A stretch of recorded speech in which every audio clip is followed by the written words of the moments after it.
Have you ever wondered why some people drive you crazy? While others and seem impossible to understand, no matter how clearly you explain yourself? Surrounded by Idiots is written by Thomas Erikson, a Swedish behavioral expert, leadership coach, and communication specialist. In this book, Erikson introduces a simple but powerful idea. Most conflicts don't happen because people are stupid, but because they communicate differently. Using the famous four-color personality model, red, yellow, green, and blue, this book shows how different personality types think, speak, and react.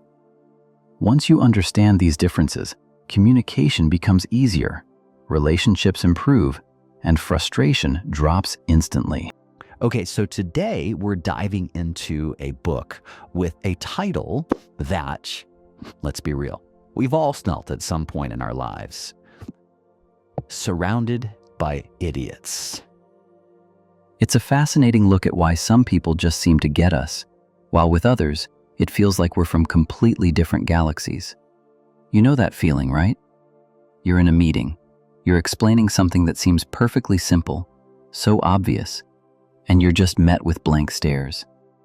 You start thinking, am I speaking a different language here? Well, that exact frustration is what this book tackles head on. Well, you're not alone. The author, Thomas Erikson, uses this super provocative phrase to hook us into a much deeper question. Are they really idiots? Or is there something else entirely going on? To really set the stage, the book kicks off with this powerful story about a guy who took this feeling to the absolute, and I mean absolute extreme. So let me introduce you to this guy, Stuart. He's a self-made successful entrepreneur. I mean, on paper, this guy should be on top of the world. But Stuart had this nagging secret belief that every single person who worked for him was a complete and utter idiot. And he wasn't quiet about it either. Oh no. He would openly just berate his employees, calling them names in public meetings. You can just imagine how unbelievably toxic that work environment was. So what do you do in a situation like that? How did his employees cope? Well, they did something that sounds like it's straight out of a comedy show.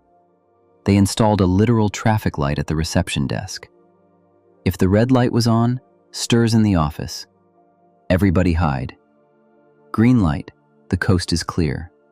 And this is the moment everything changes. The author, who was just a young consultant back then, asks Stir this one brutally simple question. And since Stir had hired pretty much everyone himself, the implication was crystal clear. Who's the real idiot here? Stuart threw him out, of course. But you know what? That one question planted a seed. It led to this powerful revelation that is basically the core of this entire book. And here's the big insight. Stir wasn't actually surrounded by idiots. He was surrounded by people who were just different from him. His whole world of frustration was built on a complete misunderstanding of different behavioral styles. So to solve this mess, the book brings in this really cool framework. It's called the DISC or DISC system.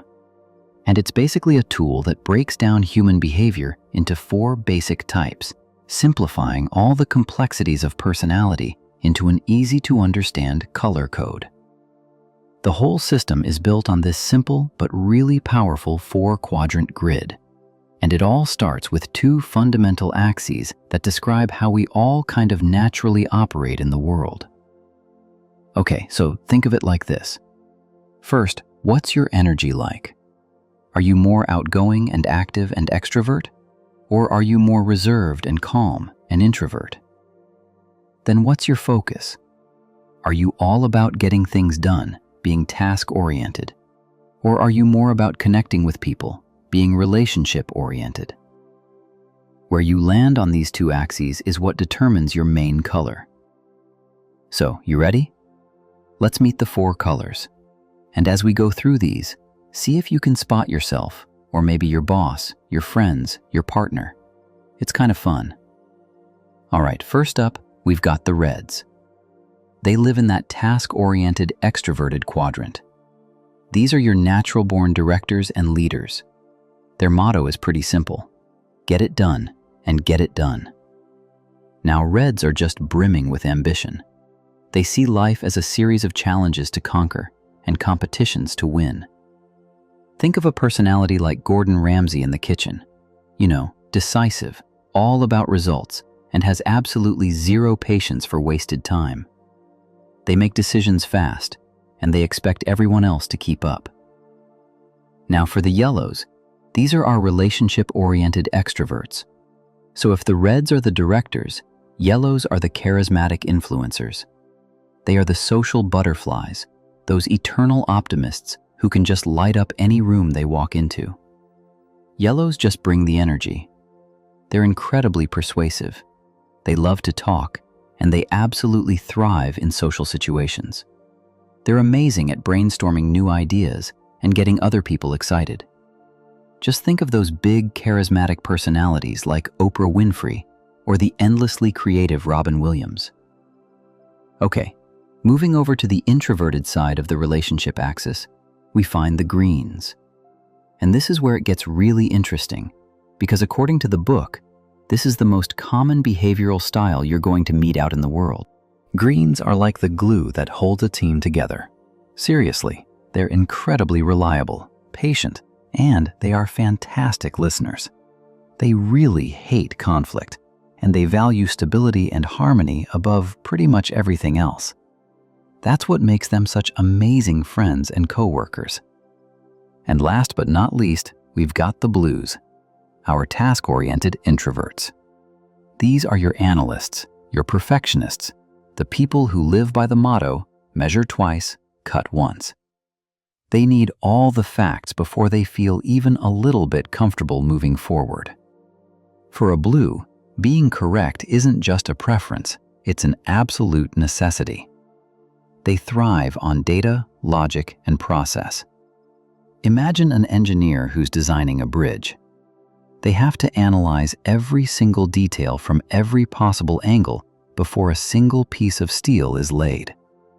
That is the blue mindset, systematic, methodical, and totally dedicated to doing things the right way. So, what's the deal?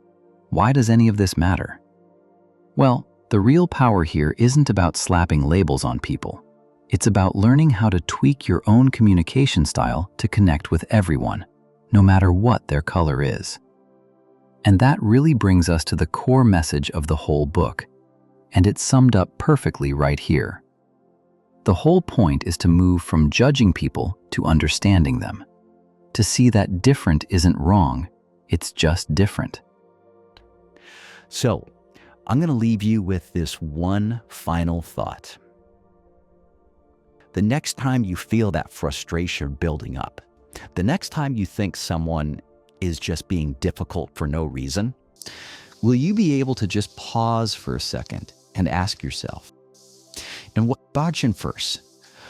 What color are they seeing the world through?